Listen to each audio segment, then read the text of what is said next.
Nitin Killawala, architect, practicing in the city of Mumbai for almost now 3 decades.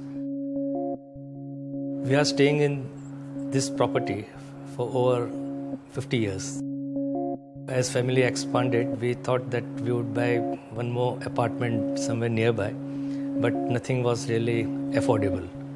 So we realized that why can't we make a house in our own property. We decided that we'll have zero value for our land, for this residence, and we'll make a comfortable house for our own needs.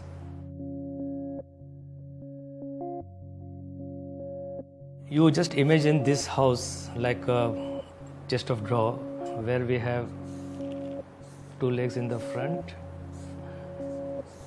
and 2 legs in the rear, and then there are the drawers. On similar lines, if you see our west facade, which is my front facade, we have got still 1, 2, 3, 4, 5 and 6 levels, where ground floor is of course car park and other backup areas. First floor is a common floor where we have guest room and multiple activity room. Second and third is my duplex where I live, and then 4th, 5th, 6th is my brother's triplex where his family lives. So in nutshell, the entire house is like a chest of drawers where you can pull out a drawer, you can shut the drawer, and you get a lot of variations.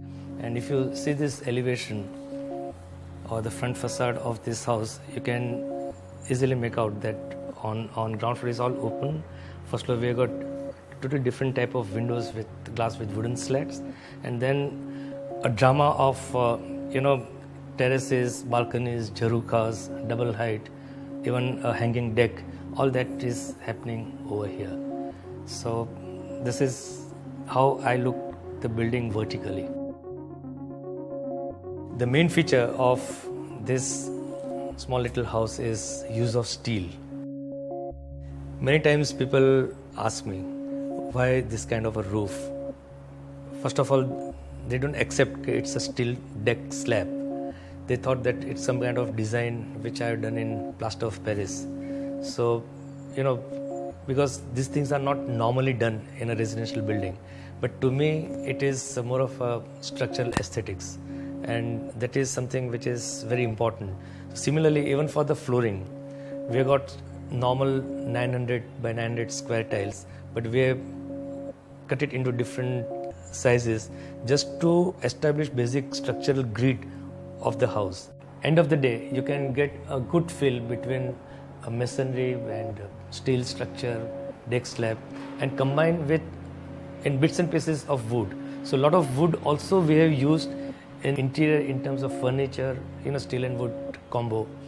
We give a lot of importance on utilities, shafts for that matter.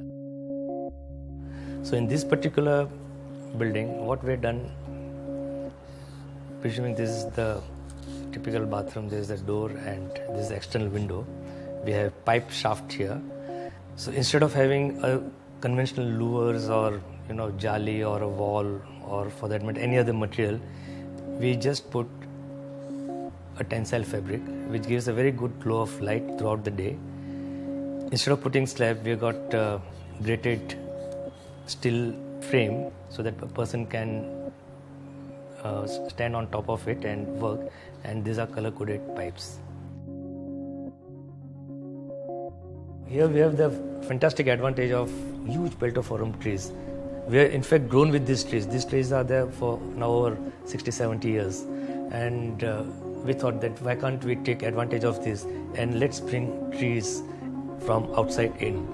Wherever you see large openings, we have got bounce light very adjacent to the openings.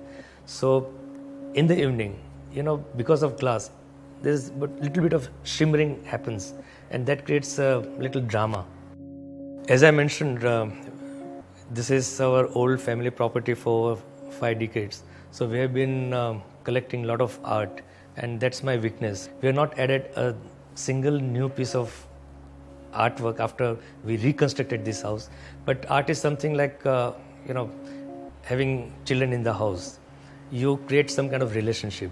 These are the some elements which brings little softness to an overall space. We are staying in this neighborhood for over 5 decades.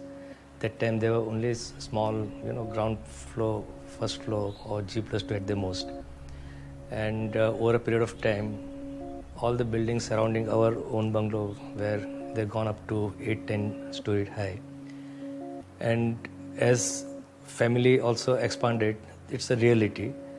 So I call this as a typical urban house in the sense that you don't have to have very large space all the time, but how well utilized and how well you enjoy your own space.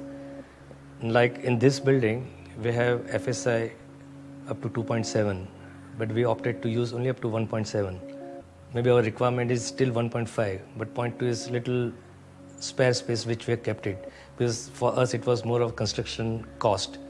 So it is the area which you plan out, which you need, that much only you construct. Today in Bombay, they are all talking about FSI, increase in FSI because of shortage of houses. But it's a myth. With every increase in FSI, you increase construction area, not necessarily households. So that has to be realized. This is how, our housing industry, our real estate industry, it's all moving in a different direction. And I feel that so far it has given positivity in this particular house.